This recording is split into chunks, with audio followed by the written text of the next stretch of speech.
A gente tem uma tendência, né, Eduardo Castro, a sempre achar que essa eleição é pior do que a que passou, não é? Que, em determinado período, ao menos, você podia discordar dos candidatos, achar uma barbaridade o que eles diziam, mas, né, ora a gente faz um elogio à capacidade retórica de um político, enfim, a trajetória do outro, né? Sempre tem algo de positivo a ressaltar, mesmo nas figuras mais controversas, né? O símbolo disso, claro que você é injusto aqui, é a comparação que se faz com o debate de 1989, né?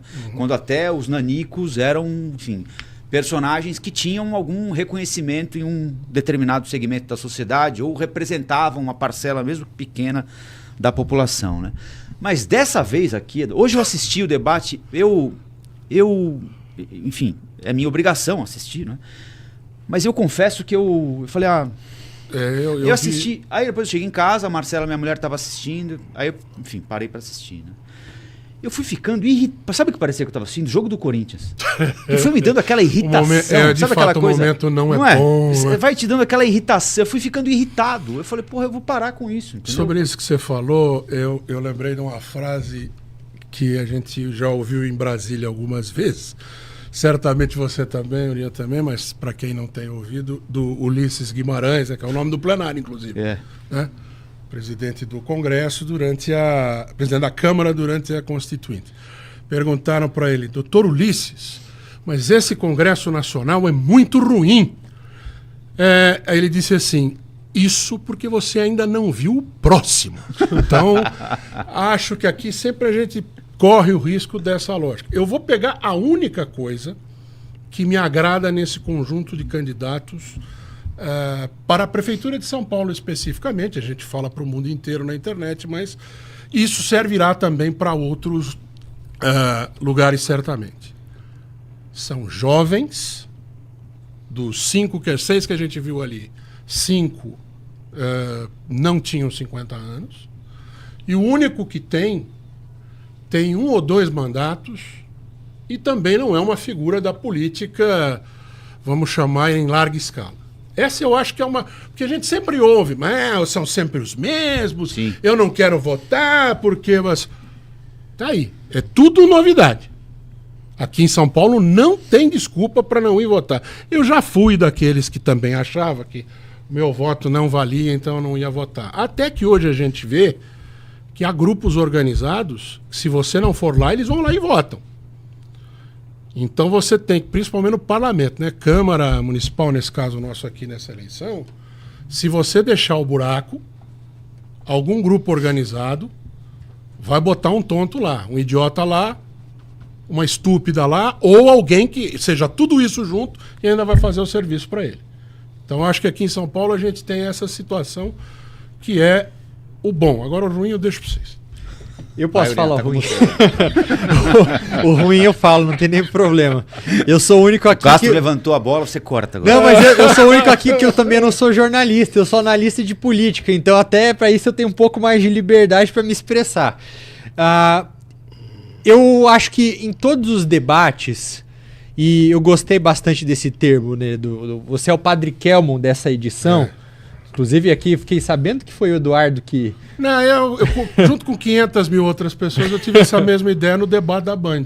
É porque deixou mais evidente. Quinta-feira à noite. Foi quinta-feira passada, porque... não no sentido... sim, também no sentido de me ajuda a dar a pancada em quem eu quero, mas aquela figura, como direi sem ofender... Não direi, não precisa. Não precisa. É isso aí. Me chama a atenção que, assim, acompanhando também os últimos debates, não apenas aqui para a prefeitura, mas em relação ao que está fresco para todo mundo, debates presidenciais das últimas eleições. Tava claro que o nível também deixou a desejar, muitos ataques altamente polarizados em Lula e Bolsonaro. Tinha ali um candidato como o Padre Kelmon, que estava ali para fazer barulho, para atrapalhar e diminuir o nível do debate.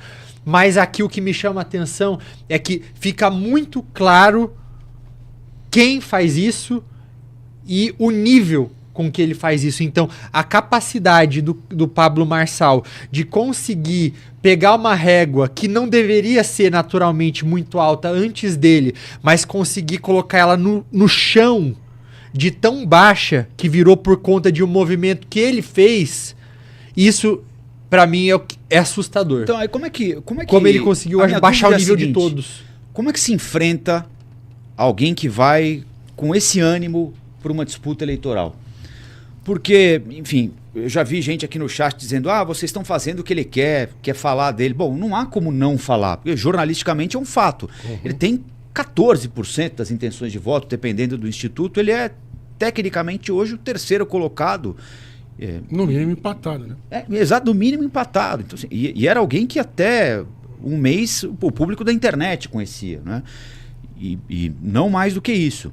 Então, jornalisticamente é um fato. Como é que você enfrenta alguém, por exemplo, depois do debate da Band, quando ele foi para lá e fez aquelas insinuações de que os adversários consumiam cocaína, os cortes que ele produziu pro Instagram dele, 2 ou 3 dias depois do debate, tinham 56 milhões de visualizações.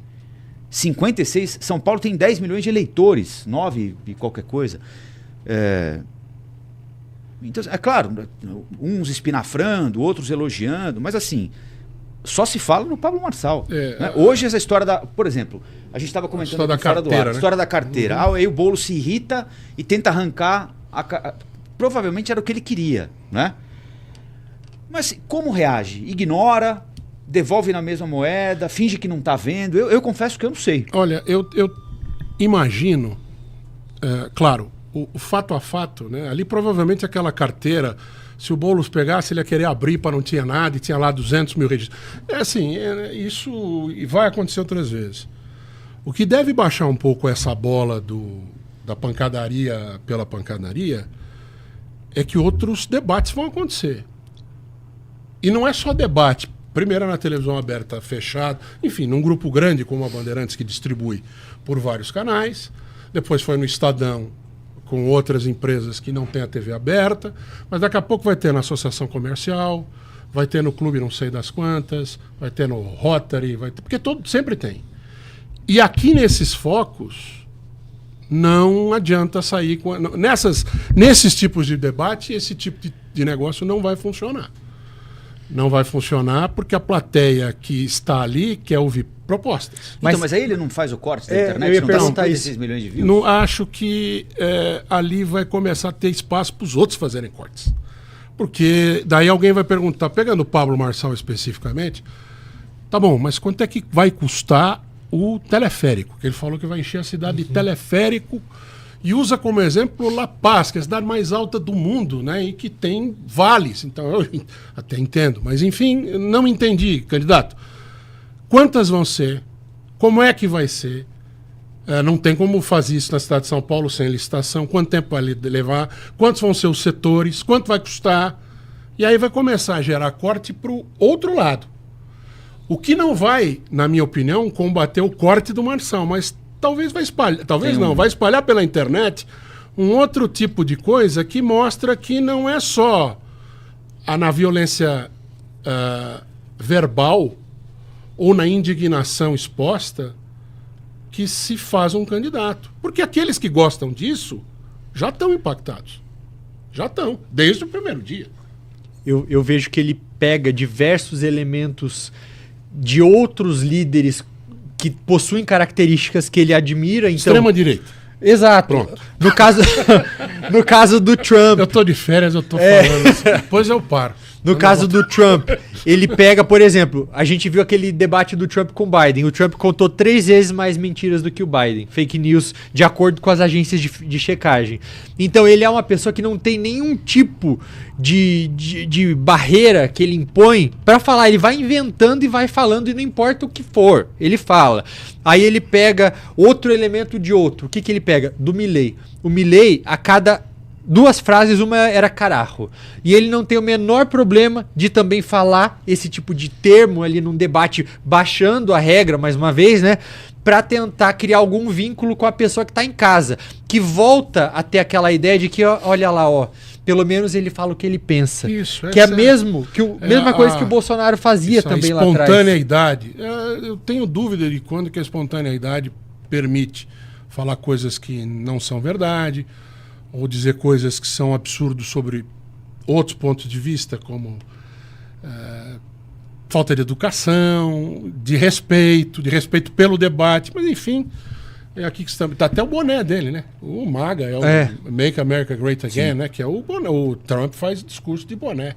É uma receita que vem sendo muito repetida no mundo inteiro. Né? E uma Vai. Não, só que uma coisa que todos deveriam entender ali, os outros participantes, eu sei que é difícil você não cair, você fugir disso, você tentar fazer algo com nível maior, quando você tem uma pessoa tão baixa, tão inescrupulosa, tão, enfim, como esse Pablo Marçal tá lá, mas existem demandas legítimas por parte da população que enxerga nele a pessoa que está oferecendo soluções para essas demandas. Então, se os outros não deixarem claro que eles têm a solução também para esses problemas que o Pablo Marçal aponta, é em cima disso que ele vai crescer ainda mais. Posso só antes de mudar de assunto? Eu demorei 45 minutos, mais até, quase 50 minutos, para vir da Vila Mariana, que é quanto?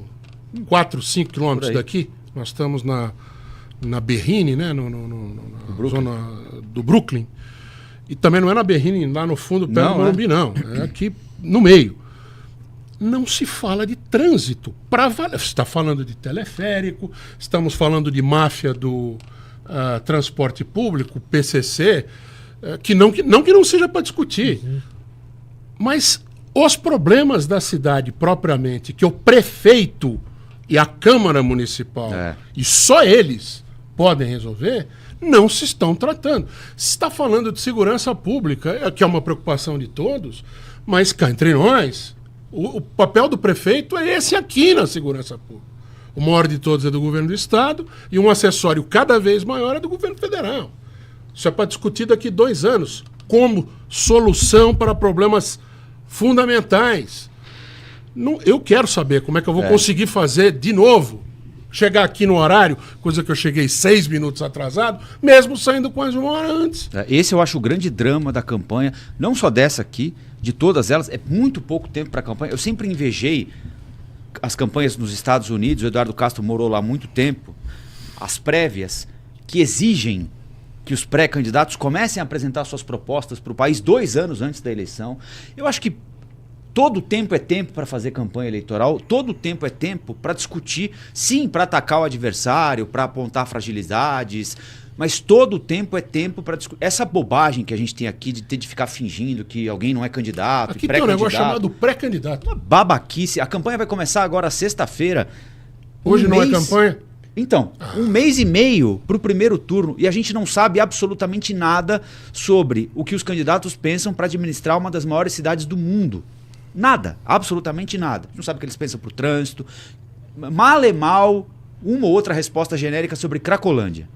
Que basicamente é disso que eles têm falado aqui. Que tá lá, né? Que tá lá. Tá lá. E vai ficar pelo jeito. Tá. Não é? A gente não consegue explorar nada, não há uma discussão profunda e nem haverá com esse nível de debate aqui. A gente vai eleger, seja quem for, no escuro. E quando, assim, eu entendo exatamente quando você fala assim, uma discussão aprofundada não é uma discussão acadêmica. Não é para levar para... É que deveria ter também, Eduardo Castro. Você tem a USP aqui. Sim. Como é que a USP pode ficar de fora de uma discussão pública sobre o que a gente precisa fazer com a cidade? Não tem envolvimento do terceiro setor, não tem envolvimento da iniciativa privada adequadamente, porque são sempre as mesmas instituições que sequestram o debate também. Tem exatamente as mesmas coisas. Tem ali 2 ou 3 associações que abrem as portas, fecham as portas quando necessário. Não tem debate que envolva a cidade, de fato. Quando eu quis dizer no debate que não é o acadêmico, é para esse momento da eleição. Claro. O que é que você vai fazer com esse assunto? Ou o que é que você pretende fazer? Porque há um grupo de 55 outras pessoas que também serão eleitas agora, que eu não faço a menor ideia quem são. Não os 55. Aliás, 55 a gente só vai descobrir no dia. Não porque é o dia da eleição, mas porque tem muita gente que você bate o olho e fala assim, isso aqui era candidato? Eu nem sabia. câmaras municipais são... Eu acho que a gente como meio de comunicação, tem a nossa parcela de culpa, Sim. mas não só. Não só. Porque hoje em dia a gente está em um veículo de comunicação que 5, 6 anos atrás não era possível existir. Sim. Que é o Flow. Hoje em dia a gente tem esse tipo de... E isso os próprios candidatos, os partidos políticos podem fazer. É.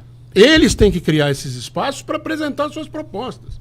E aí serem contrapostas, talvez ou em debate ou em outros momentos. Mas eu quero saber, qual é a proposta? Não tem. Olá, aqui é o Rafael Colombo. Gostou do que acabou de assistir? Se inscreva no canal Cortes do Flow News para os melhores momentos. Quer acompanhar os nossos programas na íntegra? Então se inscreva no nosso canal oficial, Flow News.